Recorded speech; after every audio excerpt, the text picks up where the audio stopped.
ఓం నమ శివాయ. కోటి సోమవారాల పూజా ఫలితం మీకు లభించాలి అంటే కార్తీక మాసంలో నేను చెప్పేటువంటి ఈ రోజుని కనుక పూజ చేసుకున్నట్లయితే తప్పకుండా కోటి సోమవారాల పూజా ఫలితం అనేది వస్తుందండి. మన శాస్త్రం ప్రకారం కార్తీక మాసంలో మనకి శ్రవణ నక్షత్రం ఎప్పుడైతే ఉంటుందో ఆ రోజున మనము కోటి సోమవారం అనే పేరుతో అయితే పిలుస్తామండి. ఈ రోజున మనము దానాలు, జపాలు, కార్తీక స్నానం, దీపారాధన, ఉపవాసం, శివాలయ దర్శనాలు, ఇలా మీరు ఏవైనా శుభకార్యాలు కనుక చేస్తారో వాటన్నిటికీ కూడా కోటి సోమవారాలు పూజ చేసినటువంటి ఫలితం అనేది లభిస్తుందండి.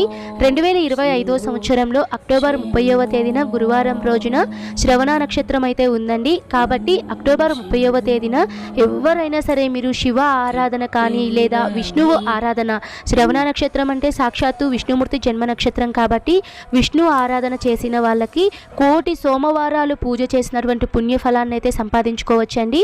పూజా విధానం ఇవన్నీ కూడా